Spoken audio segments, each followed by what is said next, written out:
आज हमें जाना है शादी में। मेरी बहन का जो घर आ रहा है वो सिल तो गया है मगर उसके पायचे में अभी तक बेल नहीं लगी है। गरारे का जो कुर्ता है उसके ऊपर लेस लग गई है। मुस्कान अपी अभी तक गरारे को कर रही है क्योंकि हमें शाम में जाना है। समाधि मदरसे से आ गए, मैं भी नहा धोकर तैयार हो गई हूँ और हमारे बज रहे हैं अभी 4 और अब घड़ी में बज रहे हैं 3 क्योंकि हमें घड़ी बंद पड़ी। उमर भी मदरसे से आ गए पतंग लेकर और मौसम आज बहुत ज्यादा ही हो रहा है। अभी थोड़ी देर पहले बारिश हो रही थी, बारिश अभी रुक गई तो रोड गीला हो रहा है। हवा बारिश हो रही थी तो हमारे यहाँ की जो लाइट है वो चले गई और हम लोग को तैयार अंधेरे में होना पड़ा। तो ना ही मैं अपना अबाया दिखा पाई, हमें अंधेरे में तैयार होना पड़ा और फिर टाइम हो गया निकलने का तो हम लोग नीचे आ गए। मैंने अम्मी लोग से कहा अम्मी जल्दी आओ क्योंकि भाई का फोन आ गया। वो लोग आ गए हम लोग को लेने के लिए तो फिर हम लोग निकल रहे थे। फिर हम लोग आकर बैठ गए थे गाड़ी में और भाई ने फिर गाड़ी स्टार्ट कर दी। हम लोग निकल गए थे शादी के लिए।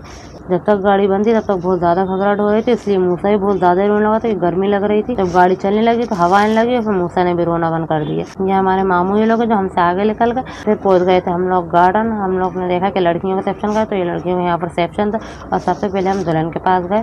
दुल्हन से पहले जो हमारी भाभी है वो दिखे, वो माशाल्लाह बहुत ज्यादा खूबसूरत लग रही थी, बहुत ज्यादा अच्छी तैयार हुई थी। फिर हमने उनके फोटो खींचे और ये दुल्हन की बहन है इनसे मिले। फिर उसके बाद ये हमें भाभी की बेटी है इनसे मिले हम लोग। उसके बाद हम मिले दुल्हन से। दुल्हन भी माशाल्लाह बहुत ज्यादा खूबसूरत लग रही थी।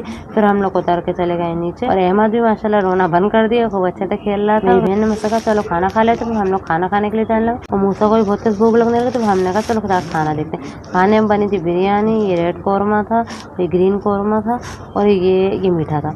शादी में हमारे यहाँ वफर था पर पानी पूरी मुझे इतनी अच्छी नहीं लगती, तो मैंने पानी पूरी नहीं ली, मैं खाने ही बाहर लेकर आ गई थी। खाना खाने लगे थे हम लोग। मेरी बहन ने मुझसे कहा चलो आइसक्रीम खाते हैं, मैंने कहा मैं पहले खाना खाऊंगी उसके बाद आइसक्रीम खाऊंगी। हम लोग खाना खा रहे थे तो आवाज बहुत तेज आने लगी, शोर शराबे की। फिर जब मैंने पीछे देखा तो बारात आ गई थी, इसलिए इतना शोर शराबा हो रहा था। मूसा पटाखों की आवाज से डर रहा था, उनके पापा उसको खिला रहे थे, खूब हंसने लगा। दूल्हा दुल्हन के दोनों के फिर फोटो वगैरह खींचने लगे थे और दूल्हे से ज्यादा मेरी भांजी अच्छी लग रही थी। मेरी भांजी जो है वो मुझसे बड़ी है मगर रिश्ते में मैं उसकी खाला लगती हूँ तो इसलिए ये भांजी बोलना पड़ेगा। उसके बाद होने लगी थी मेहंदी की रस्म क्योंकि विदा का टाइम हो रहा था। फिर विदाई होने लगी और ये लोग दुल्हन को बाहर छोड़ने के लिए जा रहे थे। विदा का इंतजार करते करते 2 बज गए तो फिर हमारे भाई भी अकेले लगे जब चलते 2 बज गए, जाते आते हम लोग को ज्यादा टाइम हो जाएगा। तो फिर अम्मी ने कहा हाँ चलो अब चल। दुल्हन को हम लोग ने कार में बैठा लो और फिर उसके बाद अम्मी ने मुझे बैग लेने के लिए अंदर भेजा तो जो गार्डन था मैंने देखा पूरा खाली हो गया। गार्डन में से मेरी भाभी और 2-1 लोग ही खड़े हुए थे। फिर मैंने अम्मी का बैग उठाया और हम लोग बाहर निकले, भाभी हम लोग, और लाइट जो थी वो ऑफ होने लगी थी तो हम लोग बाहर आ गए। मेरी अम्मी मेरी बहन को पकड़ के चले थी क्योंकि वो गरारा पहनी थी, वो हाई हील पहनी थी, वो गिर नहीं रहा। मैं भी गाड़ी में बैठ गई थी और बाहर बहुत ज्यादा अंधेरा हो रहा था और गाड़ी चलने लगी। अंधेरे को देख के मुझसे रोने लगा था। फिर हमारी अम्मी ने बोला कि लाइट चालू कर दो तो लाइट चालू कर दी थी।